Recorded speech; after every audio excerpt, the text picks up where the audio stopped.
প্রতিদিনকার মতো সাদিয়া আজকেও শাক তুলছে তাদের বাগানে বাজারে বিক্রি করার জন্য। আজকের শাকগুলো খুব সুন্দর, মাকে বলবো শাক দিয়ে গুঁড়ো মাছ রান্না করতে, খুব জমবে। হিহি, লা লা লা লা লা লা লা লা লা। শাকের সাথে চলবো সবাই, গাইবো শাকের গান। সবুজ শাকের পাতায় ভরে মুখে ফুটুক প্রাণ। সাদিয়া ছড়া কাটতে কাটতে হঠাৎ ফোঁস ফোঁস আওয়াজ শুনতে পায়। সাদিয়া সেটাতে পাত্তা না দিয়ে আবারও শাক তুলতে হাত বাড়িয়ে দিতেই ঠিক তখন একটা সাপ ফনা তুলে ওঠে আর সাদিয়ার হাতে কামড় দেয়। সাদিয়া চিৎকার করে ওঠে, মা, মা বাঁচাও, মরে গেলাম, বাঁচাও, আমি আর বাঁচবো না, জ্বলে গেল, সমস্ত শরীর জ্বলে গেল। আরে সাদিয়া চিৎকার করছে না? গিন্নি, মাঠ থেকে এসে কষ্ট হয়ে গিয়েছে, একটু এই পানি দাও দেখি।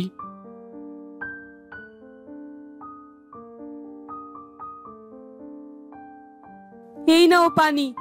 মনে হচ্ছে সাদিয়া চিৎকার করছে। এমন সময় সাদিয়া আবারও চিৎকার করে ওঠে। সাদিয়ার চিৎকার শুনে তার মা জাহানারা আর বাবা গফুর মিয়া পানির গ্লাস ফেলে রেখে সাদিয়ার কাছে ছুটে আসে। কিরে মা, এই এমন করে চিৎকার কেন দিলি? এ কি, এমন ছটফট করছিস কেন? কি হয়েছে রে মা তোর? সাপ, ওগো দেখো কত বড় সাপ চলে যাচ্ছে।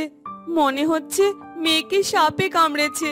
তুমি তাড়াতাড়ি কিছু করো, দেখো গা কেমন নীল হয়ে যাচ্ছে, মুখ দিয়ে গ্যাজা বের হচ্ছে মেয়েটার। বাবা, মা, আমি মনে হয় আর বাঁচবো না, খুব যন্ত্রণা করছে, সমস্ত শরীর, বুকে ব্যথা করছে। ওহ ওহ। সাদিয়া যন্ত্রণায় ছটফট করতে থাকে। সাদিয়ার শরীরও ক্রমশ নিস্তেজ হয়ে পড়তে শুরু করে। এটা দেখে জাহানারাও অস্থির হয়ে ওঠে। মা সাদিয়া, চোখ খোল। সাদিয়ার মা, এই বলি সাদিয়াকে বাড়িতে নিয়ে চলো, এরপর একটা ব্যবস্থা করা যাবে। গফুর মিয়া সাদিয়াকে কোলে করে বাড়িতে আনতে আনতে সাদিয়া মারা যায়। জাহানারার কান্নার আওয়াজ শুনে সেখানে অনেক মানুষ জোগাড় হয়ে যায়। ওগো, তুমি তাড়াতাড়ি কবিরাজকে ডেকে আনো, দেখো আমার মেয়ে আর কথা বলছে না, কেমন হাত পা ছেড়ে দিয়েছে। কি হয়েছে সাদিয়ার? সাপে কেটেছে ভাই, এখন কথা বলার সময় নয়, আমি কবিরাজ বাড়ি যাচ্ছি ভাই। এই গফুর ভাই, এই দাঁড়াও এক মিনিট।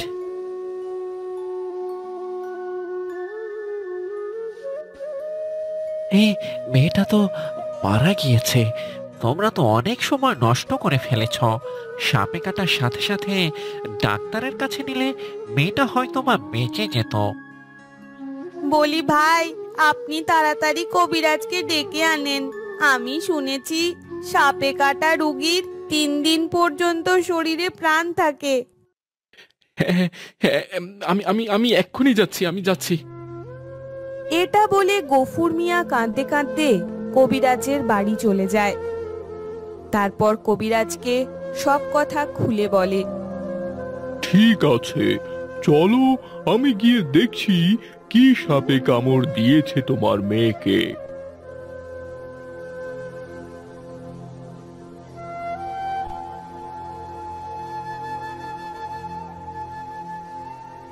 আমাকে মাফ করো, আমি এই মেয়েকে বাঁচাতে পারবো না। এই সাপ অনেক বিষধর, আমার পক্ষে সাপকে আনা সম্ভব নয়। দয়া করে আমার মেয়ের প্রাণ বাঁচান কবিরাজ মশাই, আপনি ছাড়া তো এই গ্রামে আর কোনো কবিরাজ নেই। আমার একটাই সন্তান, ওর কিছু হলে আমি বাঁচবো না। আচ্ছা ঠিক আছে, আমি চেষ্টা করছি। কবিরাজ মশাই তার পুটলি থেকে একটা বিন বের করে বাজাতে শুরু করে। সে অনেক চেষ্টা করেও সাদিয়াকে বাঁচাতে পারে না। ক্ষমা করবেন আমায়, আমি এই রোগীকে বাঁচাতে পারবো না। তাছাড়া এই রোগী মারা গিয়েছে। আমি আসি তবে। এটা বলে কবিরাজ সেখান থেকে চলে যায়। এটা শুনে গফুর মিয়া আর জাহানারা চিৎকার করে কাঁদতে থাকে। তখন সাকিনা বলে, একটু শান্ত হন, এত ভেঙে পড়লে চলে?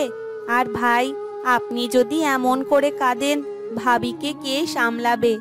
যাই হোক, আগেকার দিনে সাপে কাটলে কলার ভেলা বানিয়ে নদীতে ভাসিয়ে দিত। মায়ের মুখে শুনেছি এসব। এতে তারা নাকি জীবন ফিরে পেত। হ্যাঁ, আমিও দেখেছি। আমার চাচারেও এইভাবেই সাপে কামড়াইছিল। ভেলায় ভাসায়া দিয়া বাঁচায় আনছিল তারে। শুনেছি তাকে কোন কবিরাজ জানি দেখে অনেক কষ্ট কইরা বাঁচাইছিল। আমি আমার বাবার মুখে গল্প শুনেছি। বলি ভাই, তুমিও তোমার মেয়েকে কলার ভেলা বানিয়ে নদীতে ভাসিয়ে দাও। তোমার ভাগ্য ভালো হলে তোমার মেয়ে বেঁচে ফিরবে। সাদিয়ার মা, তাড়াতাড়ি নদীর ধারে চলো। ভাই, আমি এসব একা পারবো না, তোমরা চলো, আমাকে সাহায্য করবে। আচ্ছা ঠিক আছে, এই সবাই নদীর পাড়ে চলো। গফুর মিয়া সাদিয়াকে কোলে তুলে নেয়। এরপর জাহানারা সহ সেখানে থাকা সবাইকে নিয়ে নদীর কাছে আসে।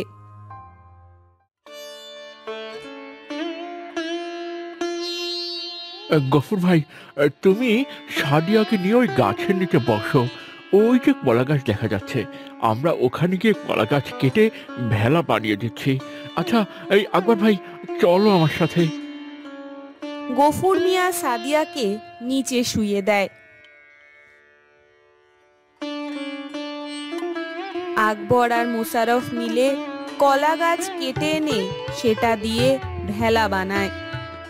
এই এই কলার ভেলা বানানো শেষ, আর দেরি করা চলবে না। আমাদের তাড়াতাড়ি কাজটা শেষ করতে হবে। তোমরা সব কিছু ঠিক করতে লাগো, আমি ফুলের মালা বানায় দেই। ভেলার চারপাশে দিতে হবে তো। ছেলেরা মিলে ভেলা পানিতে নিয়ে যায়। লায়লা ফুলের মালা বানিয়ে দেয়। সেটা দিয়ে সুন্দর করে ভেলা সাজানো হয়। আর তারপর সাদিয়াকে ভেলায় তোলা হয়। হে বিধাতা, আমার মেয়েটাকে তুমি বাঁচিয়ে দিও। আমার যে আর কোনো সন্তান নেই। মেয়েটা আমার চোখের মণি। আমার কলিজার টুকরা, আমার কলিজার টুকরা মেয়েটাকে বিধাতা কেন নিল? বিধাতা কি আমাকে চোখে দেখেনি? এখন এখন কি নিয়ে বাঁচবো আমি? এমন সময় সেখানে কাজল নামের একটি ছেলে এসে বলে, এগুলো সব কুসংস্কার। চাচা, কি করছেন আপনারা? এখনকার যুগে কেউ এসব বিশ্বাস করে না। মেয়েটার দাফন করা উচিত। ও তো মারা গিয়েছে, কলার ভেলায় ভাসিয়ে লাভ নেই। কি বলো কাজল? আমরা তো ছোটবেলায় এমন করে অনেকজনকে বাঁচতে রেখেছি। এটা কুসংস্কার, বিজ্ঞান মেনে চলা উচিত। সাপের বিষে যদি মারা যায়, তার লাশ মাটিতে দাফন করাই নিয়ম। এসব ভেলায় ভাসানোর কোনো মানে নেই। সে জীবিত থাকলে একটা কথা ছিল। আচ্ছা, একটা কথা বলবো? কি কথা বলো বাবা? আপনারা বলছেন সাপে কাটা মানুষ ভালো হয়েছে এমন ভেলায় ভাসিয়ে। কেউ তাকে দেখে বাঁচিয়ে নিয়েছে, কিন্তু যাদের ভেলায় ভাসিয়ে দিত তারা কি আদৌ মৃত ছিল? তাছাড়া তখন ভালো কবিরাজ ছিল, এখন সেসব বিলীন হয়ে গিয়েছে। মৃত ছিল না, শ্বাস চলতো কোনো রকম। কিন্তু সাদিয়া তো মারা গিয়েছে, সে কেমন করে বাঁচবে তবে? কাজল ঠিক কথাই বলেছে, তোমরা মেয়েটাকে দাফন করে দাও।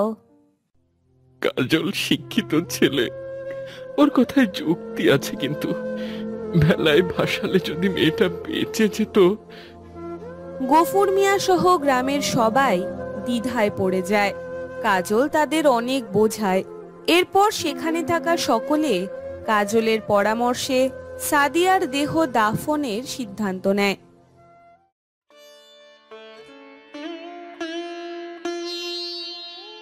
বিধাতা তো আমার মেয়েটাকে কেড়ে নিল, কি নিয়ে বাঁচবো আমি?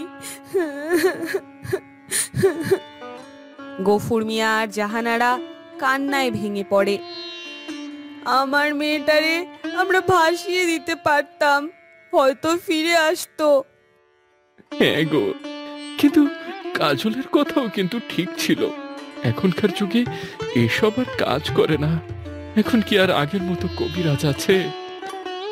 বাড়ি চলো ভাবি, নিজেকে শক্ত করো, দেখবে বিধাতা তোমার কোল আলো করে আবারও সাদিয়াকে পাঠাবে। এরপর সবাই সেখান থেকে বাড়ি ফিরে আসে। গফুর মিয়া আর জাহানারাকে তাদের বাড়িতে রেখে যে যার মতো বাড়ি ফিরে যায়। তারপর কেটে যায় বেশ কয়েকদিন। জাহানারা ঠিক মতো না খাওয়ায় একদিন মাথা ঘুরে পড়ে যায়। সাথে সাথেই গফুর মিয়া ডাক্তার ডেকে আনে।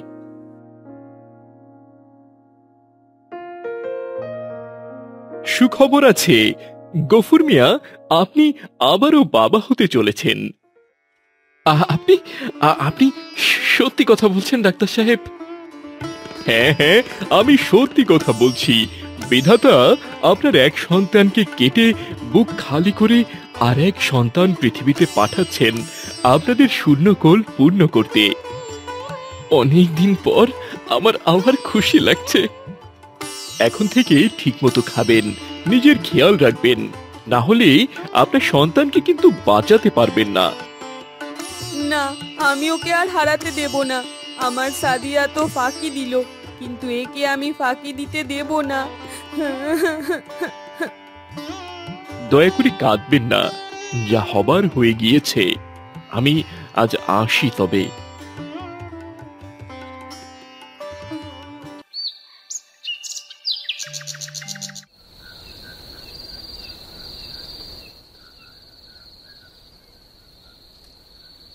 অনেক রাত হয়ে গিয়েছে, এই খেয়ে নাও, না হলে শরীর খারাপ করবে। আমার আরেকটা সন্তানের কথাটাও ভাবো। ওগো, আমাদের সাদিয়া কেন চলে গেল আমাদের ফেলে? মেয়েটা বেঁচে থাকলে কতই না খুশি হতো, ভাই বোন আসবে জেনে। বিধাতা ওর আয়ু বেশি দিন দেননি, দয়া করে খেয়ে নাও। না, আমি খাবো না। গফুর মিয়া জোর করে জাহানারাকে খাইয়ে দেয়, আর তারপর দুজনে ঘুমিয়ে পড়ে। গভীর রাতে জাহানারা স্বপ্ন দেখে। সাদিয়ার কবরস্থানের ভেতর থেকে এক অদ্ভুত সুর শোনা যাচ্ছে। হঠাৎ সাদিয়ার কবরের ওপর থেকে একটি আলো ছড়িয়ে পড়ে, যা দেখে জাহানারা ভয় পেয়ে যায়। এমন সময় জাহানারার সামনে সাদিয়া উপস্থিত হয়। মা, আমি অনেক ভালো আছি। তুমি বাবাকে বলে দিও তুমি না খেয়ে আর কষ্ট করো না মা, নিজেকে সামলাও। এমন করলে তো তোমার শরীর খারাপ করবে। তুই এসেছিস মা, আমি জানতাম তুই আসবি। আয় মা, আমার বুকে আয়। তোমার বুকে আমি আর আসবো না মা। তোমরা আমায় কলার ভেলায় ভাসিয়ে না দিয়ে ভালো করেছো। ওসব কুসংস্কার, পৃথিবীর কুসংস্কার ছেড়ে দাও। তোমরা আমাকে ভেলায় ভাসিয়ে দিলে আমি বাঁচতাম না, হয়তো তখন আমার কবরটাও দেখতে পেতে না। কি বলছিস তুই? সত্যি কি ওসব কুসংস্কার? হ্যাঁ মা, আমার যাবার সময় হয়ে গিয়েছে।